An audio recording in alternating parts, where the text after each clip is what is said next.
Bismillahirrahmanirrahim. Assalamualaikum warahmatullahi wabarakatuh. Adat hidup berkerajaan.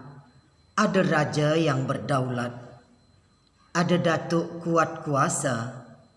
Ada penghulu yang beradat. Ada alim berkitabullah. Ada rakyat siasah yang taat setia. Ada bumi tempat berpijak.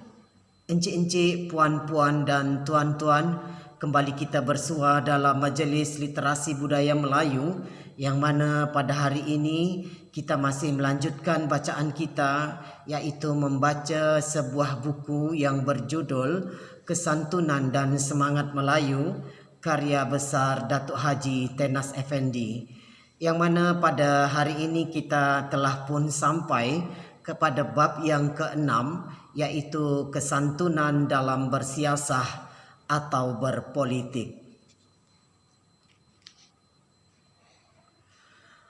Apabila bersiasah,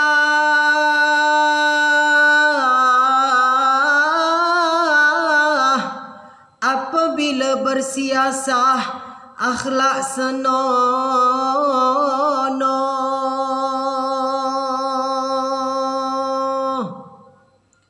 Pemimpinnya elok, rakyat pun patuh, negeri aman, tuah pun tumbuh, hidup sejahtera, musuh menjauh.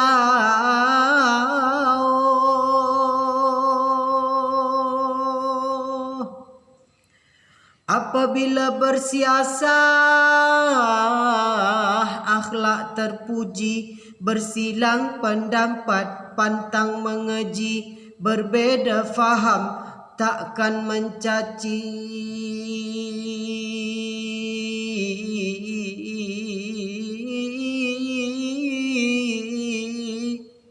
Berlainan mazhab, takkan mendengki.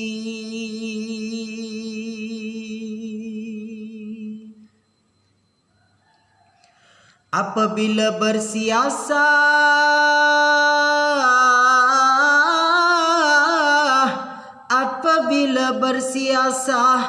akhlak mulia.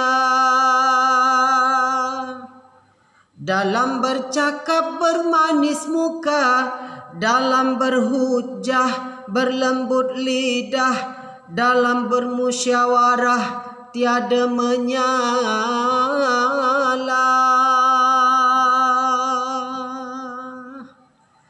Apabila bersiasah,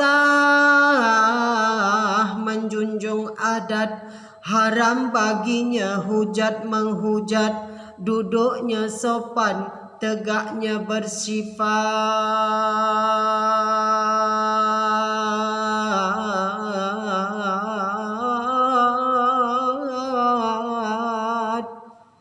Pemimpinnya elok,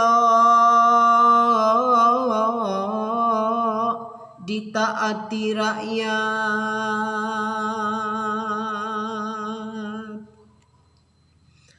Apabila bersiasah,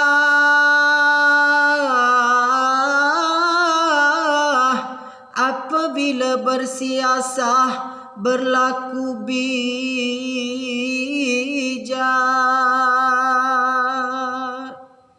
Menghadapi cabaran hatinya tunak, sebarang masalah dapat disimak, mengambil keputusan adilnya nampak.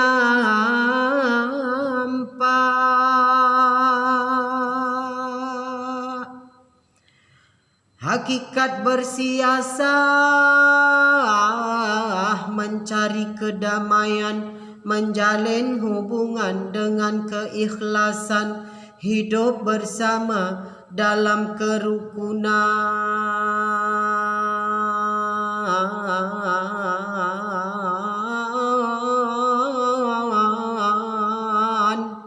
rakyat sejahtera, negeri pun aman.